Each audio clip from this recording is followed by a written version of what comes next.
Radio खांची 90.4 FM हम सबका radio Ranchi. आज हमारे साथ एक ऐसे व्यक्तित्व हैं जिन्होंने हाल में ही झारखंड के एक बहुत ही प्रतिष्ठित विश्वविद्यालय का प्रभार लिया है। जी हाँ, मैं बात कर रहा हूँ प्रोफेसर प्रदीप कुमार मिश्रा जी। आप IIT BHU में केमिकल इंजीनियरिंग के प्रोफेसर रहे हैं और वर्तमान में झारखंड टेक्निकल यूनिवर्सिटी के कुलपति के रूप में आपने दायित्व ग्रहण किया है। सर, आपका रेडियो खांची के स्टूडियो में बहुत बहुत स्वागत है सर। बहुत बहुत धन्यवाद सर आपको यहाँ बुलाने के लिए। Thank you sir. और मैं हूँ आनंद आपके साथ। सर, चूँकि आप शुद्ध रूप से एक ऐसे विभाग से आते हैं जिसका कार्य शोध और जो भारत के इंफ्रास्ट्रक्चर डेवलपमेंट में भागीदारी लेता है, तो यहाँ तक पहुँचने में आपने अपनी जो शिक्षा दीक्षा प्रारंभ की, अपने छात्र जीवन जो प्रारंभ किया, उसके बारे में हमारे रांची के श्रोता कुछ जानना चाहते हैं। बहुत बहुत धन्यवाद फिर से, क्योंकि आपने मुझे ये मौका दिया। Thank you. एक मध्यम परिवार से आने वाला एक बालक वाराणसी में जन्म लेता है, वाराणसी में ही प्रारंभिक शिक्षा प्राप्त होता रहता है। और उसके बाद मेरे पिता ने एक सपना देखा था, वो सिविल इंजीनियर थे। वो चाहते थे कि उनका बेटा रुड़की से पढ़े। अच्छा। तो एक तो सबसे बड़ा घाटा मुझे ये हुआ कि मैंने 9th-10th में भी बायोलॉजी नहीं पढ़ी, क्योंकि ये हुआ कि जब इंजीनियर बनना है तो बायोलॉजी क्या ज़रूरत है, चलो मैथमेटिक्स पढ़ते हैं। हाँ। तो एक कमी रही जिसको बाद में पूरा किया। फिर एंट्रेंस दिया। एंट्रेंस में MNR में जो इलाहाबाद है, MNIT जिसे कहते हैं, वहाँ कंप्यूटर साइंस मिला। लेकिन पिताजी का आदेश था कि रुड़की जाना है, तो रुड़की में मेटलर्जिकल इंजीनियरिंग में ज्वाइन किया। अच्छा। फर्स्ट ईयर में ब्रांच चेंज हुई पढ़ने के बाद, तो सिविल और केमिकल इंजीनियरिंग ऑप्शन थी। सिविल में चूंकि उन दिनों नौकरी नहीं मिलती थी, तो हमने केमिकल ऑप्ट की। तो ये शिक्षा हुई, बीटेक की, फिर कुछ नौकरी मिली लेकिन नहीं किया। फिर IIT बॉम्बे चले गए, वहाँ से मास्टर्स किया पेट्रोलियम में। अच्छा। और फिर उसके बाद इंडस्ट्री में जॉब किया। तो आप सोचिए कि कभी कभी होता क्या कि जब अपने व्यक्तित्व को आप पूरी तरह न पहचाने तो कुछ आपको समझ में नहीं आता क्या करना चाहते हैं। और आज के युवाओं को यही सबसे बड़ा भ्रम होता है कि वो क्या करें और क्या करना चाहिए और क्या उनके व्यक्तित्व में है, उनको एक सामंजस्य उसके बीच में नहीं बैठ पाता। बिल्कुल सर। तो MTech करने के बाद मैंने इंडस्ट्री में ज्वाइन किया। और आपको बताते हुए, अब इसे हर्ष तो नहीं कहेंगे, लेकिन एक सीखने की बात है कि 3 साल में 7 नौकरी छोड़ी मैंने। अच्छा। तो कोई नौकरी पसंद ही नहीं आती थी। तो अंत में लगा कि यार टीचिंग भी एक बचता है, उसको भी ट्राई कर लें। हाँ। और उसी समय बनारस से पिताजी का फ़ोन आया कि यार सबको पढ़ा लिखा दिया, सब छोड़ के बाहर चले गए, मैं बुढ़ापे में अकेला रहूँगा। हाँ। तो इन दोनों ने कैटलाइज किया और I resign from the job. उसी दिन रिजाइन करके महानगरी एक ट्रेन आती थी, 2nd क्लास के कंपार्टमेंट में ऊपर बैठ के आ गया। अच्छा। बनारस। आप सोच सकते हैं, एकदम बुरी परिस्थिति थी। हाँ। लेकिन मन में एक संघर्ष चल रहा था कि यार मज़ा नहीं आ रहा है, चलते हैं शिक्षक बनने की कोशिश करते हैं। हाँ। और इस समय पिताजी का जब फ़ोन आता है तो एकदम मैटेरियलाइज हो गया, चलो चलते हैं। केम बैक टू बनारस और वहाँ जाके IIT BHU में केमिकल इंजीनियरिंग में PhD के लिए मैंने पहले ही फॉर्म भेज दिया था, ज्वाइन किया और PhD शुरू किया। और वहाँ पर भी मेरे व्यक्तित्व ने कुछ, आप कह सकते हैं, कुछ स्थितियाँ ऐसी बनाई कि मैं किसी प्रोफेसर के साथ PhD में रजिस्टर किया और एक दिन उनसे कुछ पूछने गया। अच्छा। तो उनसे एक शब्द निकला कि अरे यार, आपको पढ़ा देने से क्या फ़ायदा हो जाएगा, मैं तो ऑलरेडी प्रोफेसर हूँ। तो एक अंदर का विद्रोही फिर थोड़ा सा कुलबुलाने लगा। अच्छा। तो मैंने कहा तो फिर आपके साथ PhD करके मैं भी बहुत बड़ा आदमी नहीं बन जाऊँगा, मुझे आपके साथ PhD नहीं। अच्छा। क्योंकि शुरुआत ही जब ऐसी हो गई। और वही उस दिन था कि मैं professor S N Upadhyay ji के पास पहुँचा। अच्छा। और जिसको देखता था वही PhD किसके साथ करेंगे, उपाध्याय जी के साथ करेंगे। हाँ। तो मुझे लगा यार कुछ तो है। हाँ। शिक्षक में कुछ दम तो है।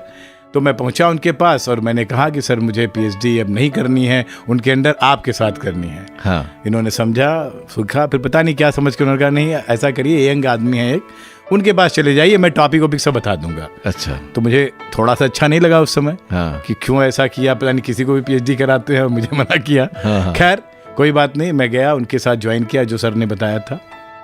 और अंत में फिर ज़रूरत पड़ी, जब PhD जमा करना पड़ा तो पता चला कि जिन महानुभाव के साथ मैं कर रहा था, फिर उनकी स्थिति यही थी, कैसे चेक करें उसको। ओहो। तो फिर लौट के सर के पास आया और एक दिन में वो थीसिस को टॉप टू बॉटम कैसे पलट देते हैं, हर चीज़ कैसे चेक कर देते हैं। And that has given me a kind of feeling कि कोई टीचर चाहे तो कुछ भी कर सकता है। बिल्कुल। मतलब जहाँ को बदल देने की क्षमता एक टीचर के अंदर होती है। बिल्कुल सर। और मुझे तो लगता है कि पता नहीं कितने लोगों की ज़िंदगी बनाई होगी ऐसे अच्छे शिक्षकों ने। PhD किया, फिर क्वेश्चन, उन दिनों में बनारस हिंदू यूनिवर्सिटी IIT नहीं था, वो IIT BHU हुआ करता था। IIT BHU था। इंटरव्यू नहीं हो रहे हैं, तो व्हाट विल यू डू, आप क्या करेंगे? तो उसके बाद जो उस समय हेड थे उनसे मैंने कहा कि सर ये तो बड़ा गड़बड़ हो गया, पीएचडी भी कंप्लीट हो रही है और नौकरी की कोई दशा नहीं दिखती। कह रहे क्या वेट करोगे, जाओ फिर नौकरी खोजो। अच्छा, नाउ यू कैन इमेजिन, जो आदमी सारी नौकरी खोज के वापस लौटा है, लेकिन स्थिति तो आती है ना बिना नौकरी के रहना, तो इतना पढ़ने लिखने के बाद IIT से बीटेक एमटेक पीएचडी, और क्या देर बैठोगे? Then I again went back, Reliance से लेके बेंगलोर तक 5 इंटरव्यू दिया और हर जगह भगवान की दया से नौकरी मिली। अच्छा। और हर जगह मैंने बोला कि 1 फरवरी 1997 1 फरवरी 97 को मैं ज्वाइन करूंगा। मैं वापस लौटा। बीच में कहानी बहुत लंबी है, नहीं बताऊंगा मैं आपको, इसमें कई आध्यात्मिक बातें भी आती हैं। लेकिन उसी आध्यात्मिक बात की कहीं मैंने रास्ते में ट्रेन एक्सीडेंट हो गई थी, मैं बस से ट्रैवल कर रहा था, सडनली एक जगह पहुंचता हूं और उनके दर्शन के लिए लोग बाध्य करते हैं, मैं जाता हूं और बीच में यही बात होती है कि मैं कहता हूं क्या भगवान, सब कुछ छोड़ के माँ बाप के पास लौटा था, फिर वापस जाना होगा। अच्छा, यू वोंट बिलीव, जब मैं बनारस पहुंचता हूं, डिपार्टमेंट जाने वाला होता हूं, कॉरिडोर में हेड साहब टहल रहे थे और वो कहते हैं यार मिश्रा कहाँ हो, इंटरव्यू लेटर मिल रहा है। यू जस्ट इमेजिन कि मैं जब पूछा कि इंटरव्यू कब होगा, पता नहीं कब होगा, जाओ बाहर नौकरी करो। और जब नौकरी लेके आ रहा हूँ, दैट वाज 4 जनवरी 97। अच्छा, 4 जनवरी को खबर लगती है, 5 जनवरी को इंटरव्यू लेटर लेता हूँ, 15 जनवरी को इंटरव्यू होता है और 30 जनवरी को अपॉइंटमेंट होता है, ज्वाइन करता हूँ। इतना फास्ट BHU के हिस्ट्री में हुआ ही नहीं। आप सोचिए 1 फरवरी को मैं बाहर जाने के लिए सोच के आया और 30 जनवरी को, सो destiny also place a part. और उसके बाद मैं वहाँ ज्वाइन किया, यात्रा शुरू हुई, assistant professor, associate professor, professor HAG grade, सब कुछ हो गया। 10 साल पूरे भी हो गए और जिस दिन 10 साल पूरे हुए उसके 1 महीने के अंदर वाइस चांसलर हो गया। तो कहने का मतलब ये यात्रा रही मेरी, और उसके बाद आके जो क्वेश्चन पूछेंगे उसका मैं उत्तर दूंगा। सर बहुत ही अच्छी यात्रा है और इस यात्रा में आपने जो भी वृत्तांत दिया यह अपने में ही बहुत इंस्पायरिंग है, क्योंकि जो भी मुझे लगता है कि रांची के लोग अभी और विद्यार्थी खासकर जो इस रेडियो खांची में सुन रहे हैं आपको, आपने इतने में ही जीवन के उतार चढ़ाव और संघर्ष की जो गाथा होती है और उसके बीच में कैसे रास्ता निकलता और कैसे फिर कहते हैं फॉर्च्यून फेवर्स ब्रेव, तो फिर कैसे एक डेस्टिनी डेवलप होता है और फिर कैसे आपको सहयोग मिलता है, मतलब ये लाजवाब है सर, ये बहुत ही बढ़िया है सर। और मैं खांची के जो भी श्रोता है बता रहा हूँ कि अभी आप प्रोफेसर प्रदीप कुमार मिश्रा जो कि ऑनरेबल वाइस चांसलर हैं झारखंड टेक्निकल यूनिवर्सिटी, उनको सुन रहे हैं। अब सर, अब जो आप वर्तमान में तो कुलपति के रूप में हैं झारखंड टेक्निकल यूनिवर्सिटी में, और यह यूनिवर्सिटी भी अभी बहुत जुवेनाइल स्टेज में है, हम कह सकते हैं कि एकदम शुरू ही हो रहा है, अभी 3-4 साल इसका हुआ है। तो एक मिशन और विजन तो आपका होगा, क्योंकि यह अपने प्रकार का पहला टेक्निकल यूनिवर्सिटी है झारखंड सरकार का, तो इसकी समृद्धि कहीं न कहीं राज्य के विद्यार्थियों के साथ जुड़ा हुआ है और कहीं न कहीं एक देश में जो झारखंड की टेक्निकल अचीवमेंट होनी चाहिए उसके साथ भी जुड़ा हुआ है। तो क्या एक आपने सर कुछ तो स्केच किया ही होगा, जरा हमारे श्रोता जानना चाहेंगे सर। देखिए, वो भी सीधे सीधे डिराइव होता है अपने एक्सपीरियंस से, अपने लाइफ से। जी सर। मैंने अध्यापन किया, अब अध्यापन के थोड़े से बैक में इसलिए मैं जाना चाहता हूँ कि जब आदमी पढ़ता है तो उस समय इतने ध्यान से नहीं पढ़ता है कि वो अध्यापक बन सके। ये एकदम यूनिवर्सल ट्रूथ है। सही है सर। क्योंकि अगर आदमी इतना ध्यान से पढ़ रहा होता, बहुत तेज होता, और बहुत तेज केवल मार्क्स लाने के लिए नहीं, रिजल्ट लाने के लिए नहीं, to understand the subject so that वो दूसरों को उसी ढंग से समझा सके। सही है। मैं बहुत बिरले ऐसे होंगे, मैं उसमें से नहीं था, सत्य बात है। तो जब मैंने टीचिंग शुरू की तो पहले 2 साल तो इसलिए लगे कि मुझे कुछ सीखना है जिससे मैं दूसरे को उचित ढंग से सिखा पाऊँ। होता है, फिर कुछ और सब्जेक्ट्स आप सीखेंगे, 2-3 साल ऐसे लग जाते हैं। फिर अगर आपके अंदर इंक्विजिटिवनेस है, आप कुछ अच्छा करना चाहते हो, तब आप सोचने लगते और क्या और क्या और क्या। तो फिर और क्या में आप क्या करोगे भाई, co curricular activities, extra curricular activities, seminar, symposia, projects, research, consultancy, administration, there are an number of dimension of your teachers personality, आप सब जानते हैं। सोशल एक्टिविटी भी कर सकते हैं। हाँ। तो ये सारी चीजें हम बारी बारी से करते रहे, और हर चीज में जब हम घुसते हैं तो ये सोचते हैं कि ये समाज को क्या देने वाला है, समाज में इससे क्या पहुंचेगा। तो यही हुआ। तो हमने जब ये देखना शुरू किया, यार स्पोर्ट्स फेस्टिवल है, कल्चरल फेस्टिवल है, टेक्निकल मॉडल फेस्टिवल है, एंटरप्रेन्योरशिप कहाँ है। In those days nobody was talking about उद्यमिता। उद्यमिता क्या है, एंटरप्रेन्योरशिप क्या है, इवन मैनेजमेंट वाले नहीं बात कर रहे थे, तो IIT और जनरल यूनिवर्सिटी की बात ही नहीं। तो मुझे लगा यार ये ऐसा एरिया है जहां हमें जाना चाहिए। क्यों जाना चाहिए? क्योंकि अगर विकास के आप कन्वेंशनल मॉडल्स की बात करें तो क्या कहते हैं लोग, India is primarily agrarian society, आप कृषि आधारित समाज हैं। अब इसको आगे जाना होगा तो क्या होगा? 90 के दशक में ये हुआ, हल्ला उड़ा कि सॉफ्टवेयर से हम दुनिया के गुरु बन जाएंगे, विश्व गुरु। और एक बार फिर एक इवेंट था, इंटर के कॉलेज के छात्रों को बुलाया गया था, गोरखपुर, डिफरेंट जगह से आए थे, और 2000 की स्ट्रेंथ थी इस ऑडिटोरियम में। डायरेक्टर साहब ने 3 लोगों को दिया था कि बात करनी है। मेनन साहब, जिनको हम लोग टीचर्स ऑफ टीचर्स कहा करते थे, मैथमेटिक्स के परम विद्वान, SK शर्मा साहब मैकेनिकल इंजीनियरिंग का डीन ऑफ स्टूडेंट उस जमाने में हुआ करते थे, और मैं एक यंग टीचर, यंग लेक्चरर। उन दोनों लोगों के बोलने के बाद जब मेरी बारी आई तो मैंने उन लोगों से कहा कि देखिए, स्थिति बड़ी विचित्र है, 2 महान लोग आके जा चुके हैं। हमारे यहाँ संकट मोचन संगीत समारोह होता है, अगर आपको थोड़ा भी आइडिया हो तो उसमें क्या होता है, छोटे छोटे कलाकार बजाते रहते हैं और अंत में पंडित जसराज आने वाले होते हैं। लोग बैठ के वेट करते हैं कि पंडित जसराज आए, उनको सुनना है। तो मैंने कहा यहाँ पंडित जसराज भी चले गए, प्रताप नारायण मिश्र भी चले गए, और अंत में एक छोटा आदमी आया है, लेकिन बात करने आया है आपसे। और ये इसलिए करने आया है कि लोग कह रहे हैं कि दुनिया पे टॉप पे भारत पहुंचेगा, लेकिन मुझे लगता है ये गलत है। हम मुंह के बल गिरेंगे, क्योंकि जो कन्वेंशनल डेवलपमेंट फिलॉसफी कहता है कि आप एग्रेरियन सोसाइटी से इंफ्रास्ट्रक्चर पे जाइए, इंफ्रास्ट्रक्चर के बाद MSME पे जाइए, उसके बाद सर्विस सेक्टर आता है। और सर्विस सेक्टर में IT आया या जो कुछ आया, तो ये डेवलपमेंटल फिलॉसफी होनी चाहिए। और इसीलिए बाद में वाजपेयी जी के जमाने में, जब आपको पता होगा, जब ये सड़कों का जाल बिछा, निर्माण हुआ, अब धीरे धीरे हम दिशा में बढ़ रहे हैं। जी सर। तो विकास किसी भी विश्वविद्यालय का, और खासकर तकनीकी विश्वविद्यालय का विकास, उस प्रदेश और उस देश के विकास के लिए बहुत ही ज्यादा यूजफुल है। और डायमेंशन क्या होना चाहिए? हमारे छात्र का व्यक्तित्व के सभी गुण उसके अंदर आने चाहिए, तकनीकी का अच्छा ज्ञान होना चाहिए, साथ ही साथ समाज में, चूंकि भारत में 130 करोड़ लोग हैं और हर आदमी नौकरी मांगने लगा, ये देश कभी आगे नहीं जाएगा। ये देश आगे तब जाएगा जब इसमें से हम कुछ ऐसे पैदा करें जो नौकरी मांगे नहीं, नौकरी दें। तो यहाँ पर जॉब प्रोवाइडर्स की जरूरत है, और इसीलिए एंटरप्रेन्योरशिप की बहुत ज्यादा जरूरत है, जिससे हम अपने ही कैरियर को बनाएं, अपना परिवार के साथ समाज को आगे ले जाएं। तो एंटरप्रेन्योरशिप का बेंट ऑफ माइंड चाहिए, यहाँ पर रिसर्च चाहिए, टेक्नोलॉजी अपग्रेडेशन चाहिए। और झारखंड की जो प्लेसिंग है उसमें ट्राइबल लोग हैं, तो आपका जो इंक्लूसिव ग्रोथ की जो एक परिकल्पना है कि कोई स्टेट आगे तब जाएगा जब हम सबका विकास, बिल्कुल सबको साथ लेके चलें, तो एक ट्राइबल डेवलपमेंट में। और इसीलिए हमें लगता है peace, conflict management, social wellbeing and all the kind of scaling, rescaling, upscaling together with entrepreneurship, energy, environment and overall technical development. और इसलिए जरूरी है, देखिए सबसे बड़ा चैलेंज ये है कि हमारे छात्र हमारे विश्वविद्यालय में या हमारे स्टेट में न रह के बाहर चले जा रहे हैं। बिल्कुल। और बाहर इसलिए जा रहे हैं कि हम उनको वो उचित वातावरण नहीं दे पा रहे हैं। तो पहली जो चैलेंज है, उचित वातावरण, उचित मार्गदर्शन और उचित ट्रेनिंग की व्यवस्था करना। हमें लगता है अगर हम 1 साल में इतना कर पाएं तो 3 साल में एक दिशा दे पाएंगे।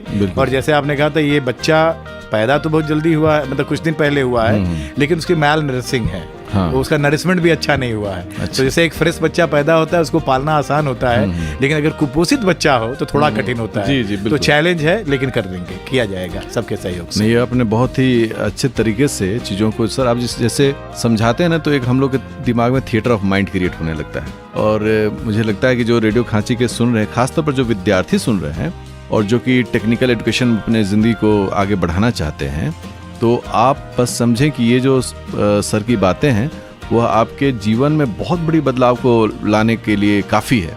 अब रेडियो खांची है सर, रेडियो में हम कुछ गाने भी सुनाते हैं लोगों को, तो ऐसा कोई व्यक्ति नहीं है जिसको गीत पसंद न हो, जो कभी गाया ना हो। और आपसे तो मुझे लगता है कि आपने निश्चित रूप से एक्स्ट्रा करिकुलर और को करिकुलर एक्टिविटीज़ में भी अपने ज़माने में बहुत बढ़ चढ़ कर भाग लिया होगा।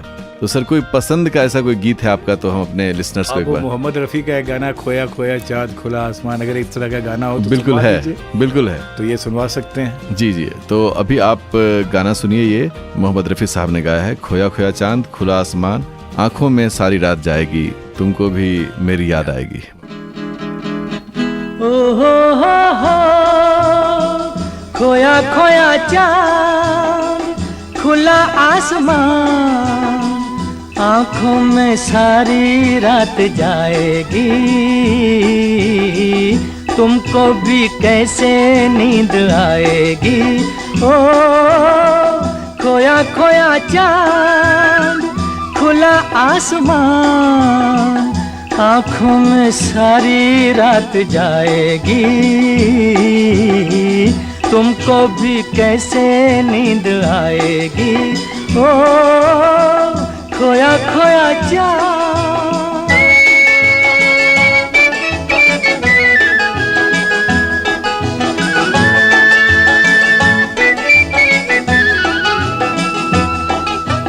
मस्ती भरी हवा जो चली, मस्ती भरी हवा जो चली, खिल खिल गई ये दिल की कली, मन की गली में है खलबली कि उनको तो बुलाओ। ओ हो खोया खोया चाँद, खुला आसमान, आँखों में सारी रात जाएगी, तुमको भी कैसे नींद आएगी। ओ खोया खोया चाँद।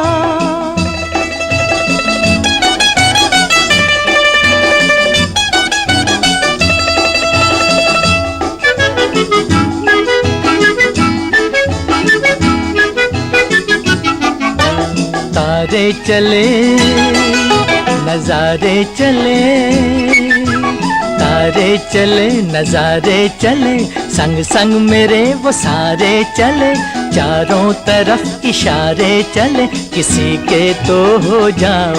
ओ हो खोया खोया चाँद, खुला आसमान, आँखों में सारी रात जाएगी, तुमको भी कैसे नींद आएगी। ओ खोया खोया चाँद। ओ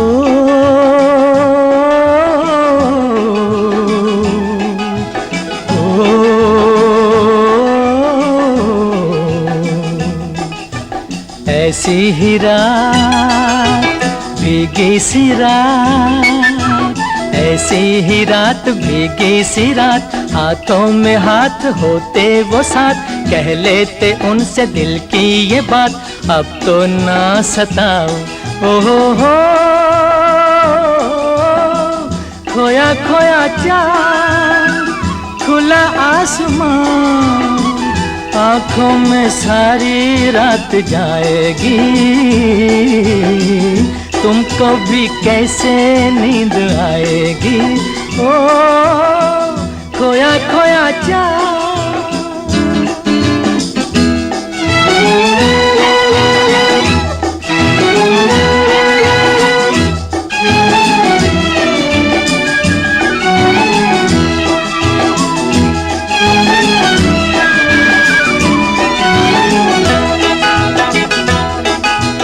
हम मिट चले जिनके लिए, हम मिट चले हैं जिनके लिए, बिन कुछ कहे वो चुप चुप रहे, कोई जरा ये उनसे कहे ना ऐसे आजमाओ।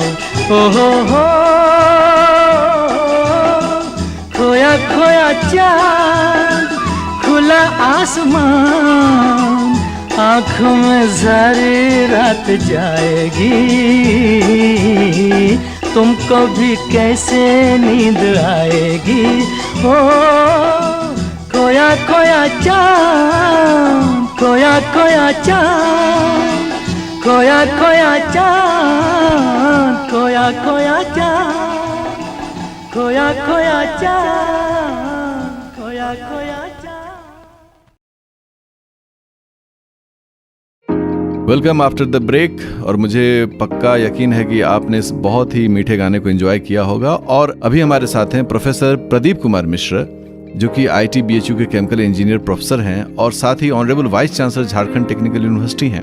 आप हमारे स्टूडियो में आए हुए हैं सर। आज जो एक छात्र है जो +2 कर रहा है, जिसने अपने सपने में IIT का कैंपस संजो कर रखा है, उसके सपने से वह अकेले ही नहीं जुड़ा है, बल्कि उसके माता पिता जुड़े हैं, उसके अड़ोस पड़ोस में, और उसके शिक्षक भी जुड़े हुए हैं। ये कोरोना काल बहुत ही चुनौतीपूर्ण रहा है उन विद्यार्थियों के लिए जो एकदम टीन एज में हैं, 18-19 साल के हैं और कैरियर के इस मुकाम पर हैं। कैसे वह अपने जीवन में इस समय अपने आप को तैयार करें आने वाले चुनौतियों के लिए, खासतौर पर आईटी एग्जाम के लिए? देखिए, जेई का सपना तो आज हमें लगता है मिडिल क्लास का सबसे बड़ा सपना हो गया। जी सर।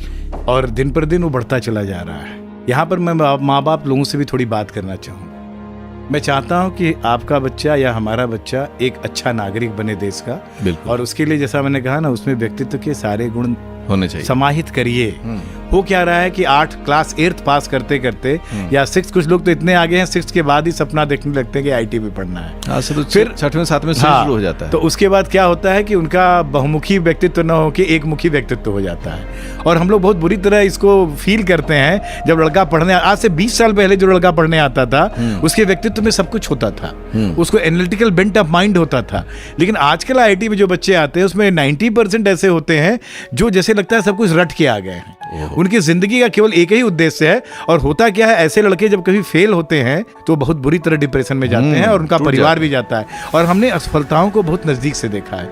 और चूंकि मैं एक ऐसा अध्यापक रहा हूं कि दिल से जुड़ता हूं बच्चों से, तो बहुत से बच्चे ऐसे भी आते हैं जब वो फ्रस्ट्रेट होते हैं, डिप्रेस होते हैं, तो शायद मैं उनके साथ बहुत ज्यादा बैठता हूं। आपको पता नहीं होगा कि कुछ बच्चे तो तीसरे दिन रोते हैं मेरे पास आके। अच्छा। तीसरे दिन वो खुल पाते हैं और रो के बता पाते हैं कि हम क्या कर रहे हैं। तो कंप्लीट वर्चुअल वर्ल्ड में जी रहे हैं बच्चे, उनको उससे बाहर निकालना होगा। कोरोना काल ने कम से कम एक बहुत अच्छी चीज दी है हमें कि बैठ के शांत होकर सोचने का समय दिया। जी हाँ, जी। माँ बाप को भी दिया, बच्चों को भी दिया कि जिंदगी केवल यही नहीं होता। जिंदगी में हमें आगे जाना है। कैसे आगे जाना है? अपना व्यक्तित्व का विकास करना है और कुछ ऐसे प्रोफेशन में जाना है जिससे अपने घर के साथ समाज और देश का विकास कर सके। ये सोच होना चाहिए। आईआईटी बहुत अच्छी जगह है, लेकिन आप सोचिए क्या आप इंजीनियर बनने के लिए बने हैं? हर पर्सनालिटी किस लिए बनता है ये आइडेंटिफाई करना होगा। साइकोलॉजिस्ट का काम होता है। लेकिन कुछ छोटे छोटे टिप मैं देना चाहता हूँ लोगों को। जरूर सर। कि मैं कहता हूँ कि यार इंट्रोस्पेक्ट करो। शाम को दिन भर जो किया, शाम को 5 मिनट अकेले बैठो और सोचो क्या किया, उसका रिजल्ट क्या रहा। ये क्या करता है? आपको दिशा देता है कि आपके व्यक्तित्व में कौन सा गुण है और क्या दोष है। क्योंकि जो गुण होगा, वो जो काम करेंगे लोगों को अच्छा लगेगा, आपका अप्रिसिएशन होगा। लेकिन जो दोष होगा, वो काम करेंगे तो मेहनत करने के बाद भी रिजल्ट अच्छा नहीं आता तो लोग कहते हैं, मुंह पिचकाते हैं। तो इस तरह आप अपने बारे में जान सकते हो। तो आप लिस्ट करो कि क्या प्रॉपर्टीज हैं आपके और क्या डिफिशियंसीज हैं। एंड देन आप जो एजुकेशन है या जो एजुकेशन लेना चाहते हैं, उसके बाद अल्टीमेट एम क्या है, गोल क्या है, जिंदगी में जाना कहाँ चाहते हो। जी हाँ जी। आप फिर अपने एजुकेशन और अपनी पर्सनैलिटी के साथ देखिए और देखिए अगर वहाँ आईआईटी नजर आ रहा है, सर्टेनली जाइए, उसके लिए ट्राई करिए। फिर यहाँ पर मेरा 2 सीख होगा बच्चों के लिए। You give your best for preparation to IITs. अगर गड़बड़ हुआ तो फिर से सोचो कहाँ कमी रह गई। बिल्कुल। उसको पूरा करो, मेकअप करो और फिर पूरे दम के साथ एंट्रेंस दो। आ गया बहुत अच्छा, फिर नहीं हुआ, please do serious ponder over, serious thinking करिए और सोचिए कि क्या जरूरी है कि आईआईटी में पढ़ा जाए। बिल्कुल सर। कलाम साहब आईआईटी में पढ़े थे? नहीं पढ़े थे। नहीं पढ़े। एक इंजीनियरिंग कॉलेज में पढ़े थे स्टेट के। तो आप आईआईटी नहीं तो एनआईटी, एनआईटी नहीं तो स्टेट कॉलेज, नहीं तो कहीं अगर इंजीनियर ही बनना है, लेकिन उसके लिए फ्रस्ट्रेट नहीं होना है। या देखो, क्या ऐसा तो नहीं है कि goal reduction and goal substitution, these are 2 things. और दूसरा है कि अगर लगता है तो आप जरूरी नहीं कि इंजीनियर बन के ही देश का सेवा करिए, मैनेजमेंट में भी जाके कर सकते हो। तो इस तरह की चीजों को आपको सोचना होगा, अपने व्यक्तित्व का अध्ययन करना होगा। इंट्रोस्पेक्शन बहुत जरूरी है। और साथ में 2 मोटिवेशन जो मैं बार बार बच्चों को करता हूँ, एक इंट्रिंसिक और दूसरा एक्सट्रिंसिक। इंट्रिंसिक तो आपसे अपने से आ जाएगा जब इंट्रोस्पेक्ट करोगे, और एक्सट्रिंसिक तो आता है जब कोई बड़ा एक्सपीरियंस आपके सामने आता है जो आपकी स्थिति से गुजर चुका होता है। जी हाँ। और जो एक रामायण का मैं उदाहरण देता हूँ, सीता जी को खोजने बानर सेना निकली थी और समुद्र के किनारे हनुमान जी जैसा वीर भी मुंह लटका के बैठा था। तब जामवंत की एंट्री होती है। जी सर। और जामवंत कहते हैं कि का चुपसाद रहा बलवाना, यू कैन डू इट। और that is the thing we seniors are supposed to say to our juniors. हमारे सीनियर्स ने हमें समझाया, हम अपने जूनियर्स को समझाएं। ये सीरीज चलती रहेगी तो भारत का समाज एक सुदृढ़ समाज होगा और हम जरूर आगे जाएंगे। सर, आपकी जो बातें हैं वो इतनी अच्छी हैं कि बस हम लोग तो सुन ही रहे हैं, और उसमें इतने संदेश छिपे हुए हैं कि मुझे लगता है कि जो भी अभी हमारे रेडियो खांची में बातों बातों के इस कार्यक्रम में आपको सुन रहे हैं, उनके ज़िंदगी में कुछ ऐसे बदलाव आ सकते हैं अगर वो आपके बातों को ध्यान दें। और बल्कि मैं खुद आपसे ये सीख रहा हूँ कि इनको अपने जीवन में कैसे अपनाऊं। अब है सर कि आज का दौर स्टार्टअप का दौर है और जो कोडिंग है वो बहुत यंग बच्चे भी सीख रहे हैं। मैं देखता हूँ कि 8th 9th का विद्यार्थी जो है कोडिंग करके अपना एक स्टार्टअप ऐप बना ले रहा है। इसको आप कैसे देखते हैं सर? क्या करना चाहिए ऐसे जो बच्चे जो बहुत यंगस्टर हैं और एकदम, क्योंकि वो लोग बोलते भी हैं कि जो फेसबुक जैसी कंपनी के जो डायरेक्टर हैं, हेड हैं, वो तो बहुत यंगस्टर में ही थे, उन्होंने कोडिंग में मास्टरी हासिल की थी। तो कई बार उनके गार्जियन उनका सपोर्ट नहीं करते हैं, बोलते रहे भैया तुम 8वें 9वें में अभी तुम पढ़ाई लिखाई करो, ये कहाँ तुम अपना स्टार्टअप के चक्कर में लगे हुए हो। तो एक जो कन्फ्लिक्ट होता है, एक जो अभी का जनरेशन है और एक जो उनके गार्जियन है जो सीजन्ड हैं, जिन्होंने अच्छे बुरे दौर देखे हैं, तो इससे कैसे एक युवा बच्चा जो है वो आगे बढ़ सके? जैसा मैंने कहा था वो बात देखिए, अगर बच्चे को लगता है कि सॉफ्टवेयर, डेटा मैनेजमेंट, कोडिंग ये मेरी जिंदगी है, क्यों है? क्योंकि उसे मजा आ रहा है। अगर उसे करने में मजा आ रहा है तो इसका मतलब उसकी जिंदगी है। हम फोर्स नहीं कर सकते। और आज का जमाना ऐसा है कि आप बहुत यंग होके भी, क्योंकि ऐसा नहीं है ना कि ट्रेडिशनल स्कूल्स आप थॉट गया, अब तो ये है कि डिसरप्टिव थॉट्स की बात है। जी। कि आपने जो कुछ ऐसा करना है जो औरों से अलग हो, या मेन स्ट्रीम में इतनी तेजी से चलना है कि गति हमारी सबसे अलग हो। ये दो चीजें। तो कोडिंग अच्छी चीज़ है, बुरी नहीं है, क्योंकि देखिए सॉफ्टवेयर ने या इंफॉर्मेशन टेक्नोलॉजी ने बहुत ज़बरदस्त परिवर्तन किया है। अगर ये गूगल मैप न होता तो कितने लोग परेशान होते हैं। आप सिंपल से एग्जांपल देते हैं और हर आदमी यूज कर रहा है। और टेलीमेडिसिन का भी यही जमाना होगा कि हम सुदूर क्षेत्र तक पहुंचेंगे, तो बहुत सी ऐसी चीज़ें आएंगी।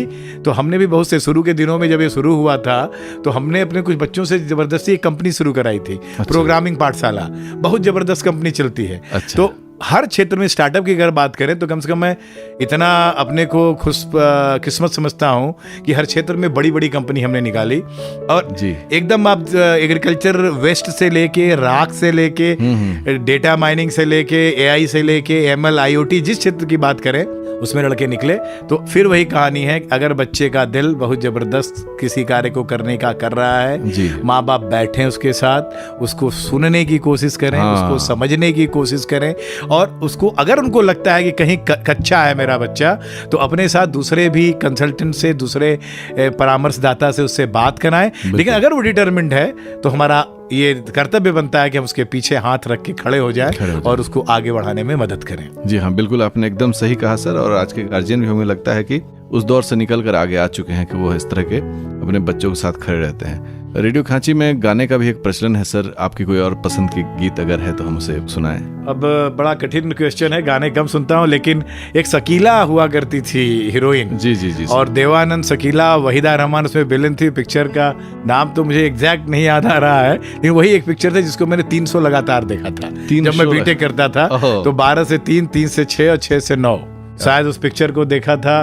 तो अगर याद आ जाए तो जरूर गाना सुनाइएगा। जरूर हम ढूंढ के सुनाएंगे उस गाने को। पीपल तैया छाव, कुछ ऐसा है, गांव का गाना, बहुत प्यारा गाना है। तो आप कुछ मेरा क्या नाम रे, नदी किनारे गाँव रे। सर ये गाना, ओहो, ये तो बहुत ही सुपर हिट सॉन्ग है। तो देखिए सर के मेमोरी में है कि उन्होंने छात्र जीवन में उस एक टॉप मूवी को देखा था देवानंद का।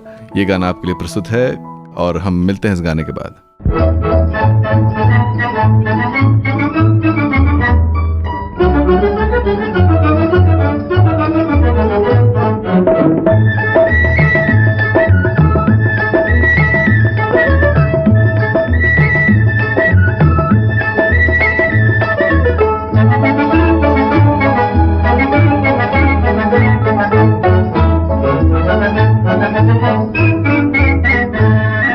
भूत मेरा क्या नाम रे,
फिर भी कोई पूछे मेरा नाम, हूँ एक पहेली फिर भी कोई पूछे मेरा नाम। ले चली पूछो तो किस जाऊं रे, पूछ मेरा क्या नाम रे, नदी किनारे गाँव रे, पीपल झूमे मोरे आंगना ठंडी ठंडी छाँव रे। पूछ मेरा क्या नाम रे, नदी किनारे गाँव रे, पीपल झूमे मोरे आंगना ठंडी ठंडी छाँव रे।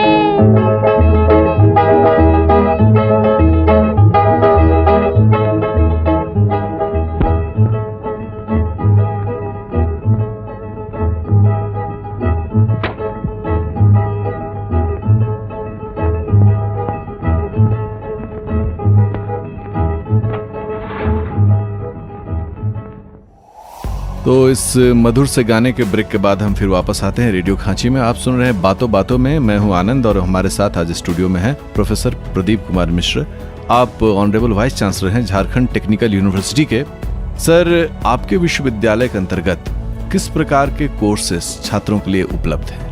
देखिए, झारखंड यूनिवर्सिटी ऑफ टेक्नोलॉजी में अभी कैंपस में तो कुछ एजुकेशन नहीं शुरू हुआ है, लेकिन मेरी प्लानिंग है कि जुलाई से हम पोस्ट ग्रेजुएट कोर्सेज शुरू करें। अच्छा। और कम से कम जैसा आपने कहा था कि कुछ इम्पॉर्टेंट एरियाज जो जॉब पॉइंट ऑफ व्यू से या self employment point of view से ज़रूरी हैं, जैसे अगर हम बात करें सिविल इंजीनियरिंग में तो एक इंटरफेस एरिया है एनवायरनमेंट पोल्यूशन एंड कंट्रोल, तो एक जनरल कैरियर भी देता है, नौकरी भी देता है, उसमें हम आगे बढ़ेंगे।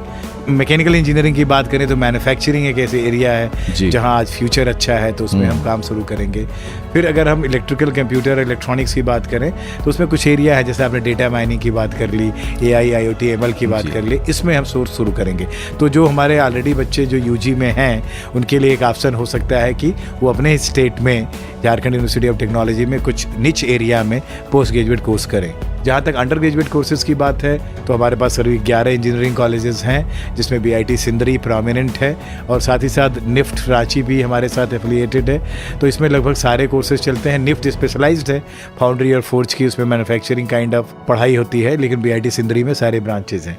इसके सिवा कुछ PPP मोड में कॉलेज चलते हैं, तो कन्वेंशनल ब्रांचेज हैं अपने यहाँ। और इसके सिवा मैनेजमेंट भी शुरू हुआ है, फार्मेसी में भी कुछ हैं, और डिप्लोमा कॉलेजेस भी स्टेट के सारे आते हैं।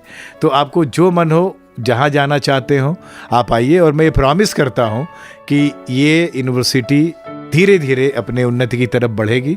और यही नहीं, मैं तो चाह रहा हूँ कि जनरल कोर्सेज जो है, वोकेशनल कोर्सेज भी शुरू करूँ, जिसमें झारखंड का एक साधारण निवासी जिसके पास हो सकता है कि किसी कारण से वो शिक्षा में आगे नहीं जा चुका, तो उसे कम से कम एक सेल्फ एम्प्लॉयबल बनाने के लिए हम लोग कोर्स शुरू करें। वो कोर्स वेलबींग में भी हो सकता है, वो कोर्स टेक्निकल डेवलपमेंट में भी हो सकता है, वो कॉन्फ्लिक्ट रेजोल्यूशन में भी हो सकता है। जो मेरी कुछ इच्छा है, ट्रेडिशनल नॉलेज को कैसे कंजर्व करें और कैसे उसे लोगों के लिए यूजफुल बनाएं, जिससे आदमी प्रैक्टिस कर सके। बिल्कुल सर। तो ये सारी सोच है, और मैं ज़रूर आपसे अनुरोध करूंगा कि इसे एक वायबल ऑप्शन के रूप में ज़रूर लें। स्टेट के बाहर जाने से पहले स्टेट में एक अच्छी सुविधा आपके पास है, और जो और अच्छी होगी उसमें आप ज़रूर आने की कोशिश करें। जी, आपने बहुत ही अच्छा कहा है, और मुझे पूरा यकीन है कि जो विद्यार्थी या जो गार्जियन अभी इस रेडियो खांची के इस प्रोग्राम को सुन रहे हैं, आपकी बातों को सुन रहे हैं, उनको एक ऑप्शन के रूप में, अब बढ़िया ऑप्शन के रूप में ये जो झारखंड टेक्निकल यूनिवर्सिटी और इसके साथ जितने भी कोर्सेज जुड़े हुए हैं उसका विकल्प हो सकता है। आप हम उनके लिए वेबसाइट भी जाकर सर्च कर सकते हैं, वहाँ से भी आपको जानकारी प्राप्त हो जाएगी। सर, अब कुछ लीक से हट के बात करते हैं आपसे। अभी कोरोना का वैक्सीन, दो वैक्सीन जो है वह भारत में लॉन्च हो चुका है, और जो फ्रंटलाइन वॉरियर्स हैं, जिसमें सफाई कर्मी हैं, डॉक्टर्स हैं, उनको यह वैक्सीन मिल रहा है। तो इस वैक्सीन का जो निर्माण हुआ, उत्पादन हुआ और अब जो वितरण हो रहा है, यह अपने में भारत की प्रतिष्ठा को बहुत ज्यादा शिखर तक ले गया है। इस वैक्सीन के बारे में आप क्या संदेश देना चाहते हैं? देखिए, हमारे साइंटिस्ट, इसमें कोई शंका नहीं कि विश्व में किसी भी देश से प्रतिस्पर्धा कर सकते हैं जी। We do have the best brain in every area. तो उसको मैं री एम्फसाइज करना चाहता हूँ कि जो हमारा रिसर्च है उसके गुण पे कोई क्वेश्चन नहीं उठा सकता जी। जहाँ तक ट्रायल की बात है, ट्रायल के दौर से भी हम गुजरे हैं, और एक वैक्सीन ने तो पूरा दौर किया है, दूसरे में शायद एक दौर में थोड़ी कमी रह गई, लेकिन एक्सपीरियंस बेस्ड है कि वो भी काफ़ी इफिकेसी अच्छी है। जी जी। तो कहने का मतलब, हमने अच्छा उत्पाद बनाया है, उसको हमने ट्रायल किया है, उसका हमने एफिकेसी टेस्ट किया है, जो एवरेज एफिकेसी है उससे बेहतर एफिकेसी दे रही है। तो हम ऐसे नागरिक तो यही कहेंगे कि जिसको मौका मिले वो वैक्सीन ज़रूर लगवाए। लेकिन वैक्सीन के साथ साथ जो अभी कोरोना के लिए कुछ गाइडलाइंस थी उसको कुछ दिन तक और हमें फॉलो करना है। लेकिन मैं धन्यवाद देना चाहूँगा अपने देश को, अपने देश के वैज्ञानिकों को, अपने देश के प्रशासकों को कि उन्होंने सिद्ध किया कि हम एक प्रतिस्पर्धी देश हैं और हम विकासशील नहीं बल्कि अब विकसित देश हैं, और इसमें कोई डाउट नहीं। 2020-21 मुझे फिर कलाम साहब की याद आती है, उन्होंने कहा था कि अगर हम ऐसे जिए तो 2020 तक विश्व के सबसे विकसित देश हो सकते हैं। हम वैसे जिए नहीं। वो कभी और हम आपसे बात करते हैं कि कैसे जिए, तो उस बात पर कभी और बात होगी। लेकिन जरूर हम वहां तक पहुंचने के दौर में हैं। तो फिर से अनुरोध है, वैक्सीन लगाने के लिए आप अप्लाई करिए, जब मौका आए तो लगाएं। लेकिन 6 महीने तक अभी भी आप सावधानियां बरतें और जो कोरोना के लिए कहा जाए वो फॉलो करें। जी जी, बहुत ही आपने अच्छा कहा सर। और अब हम लोग अपने इस बातों के अंतिम चरण की ओर बढ़ रहे हैं। आप छात्रों को, जब एग्जाम होने वाला है सबका, उनके लिए क्या संदेश देंगे? छात्रों का एक ही संदेश है कि अपने को हमेशा सम अवस्था में रखो। कभी ऐसी अवस्था न आए कि अचानक तुम्हें लगता है कि बहुत बोझ आ गया, क्योंकि तुम इस विश्व के नेता हो। भारत के तो नेता हो ही, और भारत का जो नेता होता है वो विश्व नेता होता है। मैं हमेशा कहता हूँ और मैं बार बार ये भी कहता हूँ, जो हमारा सबसे तेज लड़का हो देश छोड़ के न जाए, बीच वाले जाएं, पूरी दुनिया में जाके शासन करें। तो आप आराम से पढ़ें, कहीं गाड़ी छूट नहीं रही है जी। कभी किसी सब्जेक्ट में कुछ कम नंबर आ जाए तो उससे आपका कैरियर बहुत ज्यादा प्रभावित नहीं होता। लेकिन हमेशा दिल से पढ़िए, जितना हो सके पढ़िए, दिमाग स्थिर रख के एग्जाम दीजिए। और मैंने ऐसे लोगों को देखा है जो एग्जाम में उतना अच्छा नहीं किए लेकिन कैरियर में इतना अच्छा किए। मैं नाम भी ले सकता हूँ। अब यूएस अवस्थी का ही नाम लेता हूँ। इफ्को के वो CMD कब से हैं, आप सोच नहीं सकते कब का रिटायरमेंट खत्म हो गया एज, लेकिन वो CMD है अभी भी। तो आप सोचिए क्यों? क्योंकि उनके अंदर उन्होंने हर रोज सीखा है। और जो टॉप भी करता है, अगर रोज सीखना बंद कर दे तो वो सड़ा अंडा हो जाता है। मैं ये मैसेज दे रहा हूँ। आप यूपी टॉप, झारखंड टॉप करके आप सोचिए नहीं कैरियर में बहुत बड़े आदमी हो जाएंगे। आपको लगातार सीखना है जी। और कब तक सीखना है? जब तक सांस निकल न जाए शरीर से। ये आप दिन में अगर दिमाग में है तो आप जरूर सफल होंगे। ये हमारा संदेश है। मतलब जब तक है इस शरीर में जान तब तक हम विद्यार्थी जीवन में ही जिएंगे। हर दिन नई चुनौतियों से पार पाने के लिए नए नए कलाओं को सीखेंगे, और इसलिए जो सीखना है वह कभी समाप्त नहीं होता है।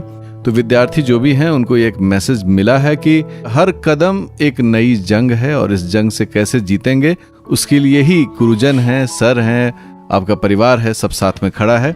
अभी आप सुन रहे थे बातों बातों में प्रोफेसर प्रदीप कुमार मिश्रा सर को, जो कि झारखंड टेक्निकल यूनिवर्सिटी के वाइस चांसलर हैं। और सर आज हमारे स्टूडियो में आए हैं, और इतना सर ने, मतलब हमारे तो मन नहीं करता कि इस बात को हम समाप्त करें, लेकिन हम सर को फिर से आग्रह करेंगे कि जब अगला हमारा कार्यक्रम हो तो सर फिर से अपना कीमती समय निकाल के हमारे स्टूडियो में आते हैं। तो सर, रेडियो खांची की तरफ से और रांची यूनिवर्सिटी की तरफ से आपका बहुत बहुत धन्यवाद। तो एक गाना और नहीं सुनाएंगे लास्ट में बच्चों को? वही तो बोलने जा रहे थे ना। तो अपने बच्चों को सुना दीजिए, पापा कहते हैं बड़ा नाम करेगा। बहुत बढ़िया, पापा कहते हैं बड़ा नाम करेगा। यह गीत के साथ हम लोग लेते हैं विदा। मिलते हैं फिर अगले बार बातों बातों में। Thank you sir, thanks a lot. सुनते रहिए रेडियो खांची 90.4 FM, हम सबका रेडियो।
सबसे पहले तो शुक्रिया सेकेंड ईयर स्टूडेंट्स का, जिन्होंने हम फाइनल ईयर स्टूडेंट्स के लिए आज ये शानदार पार्टी दी है।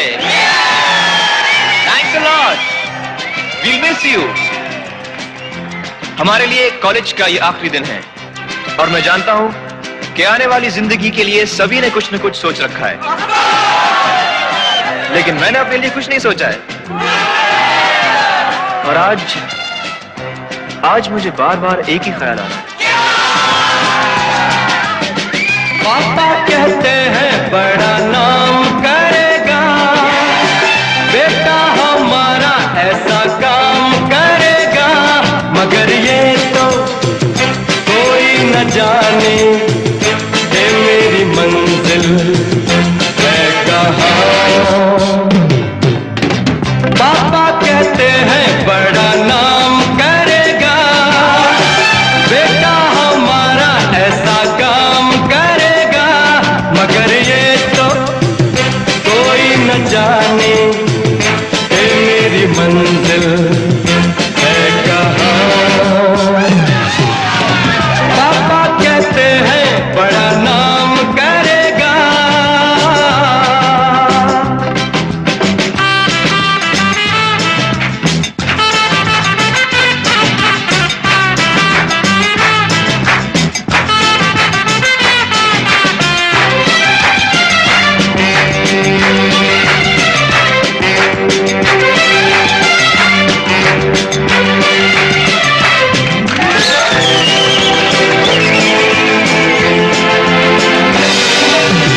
बैठे हैं मिलके सब यार अपने, सबके दिलों में अरमा ये है।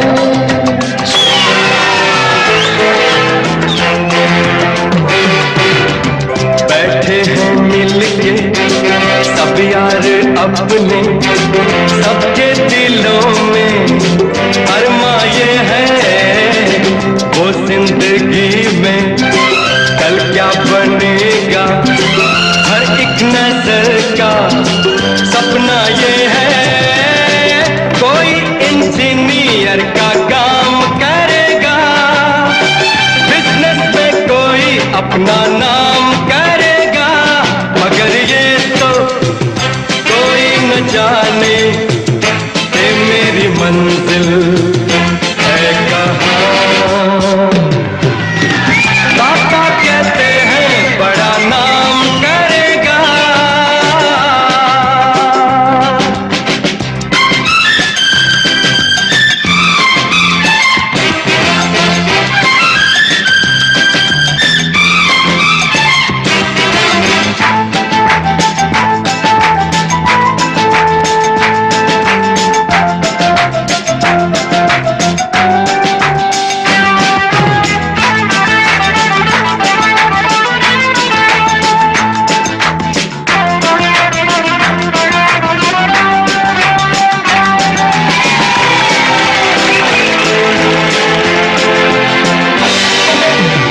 मेरा तो सपना है एक चेहरा, देखे जो उसको झूमे बाहर।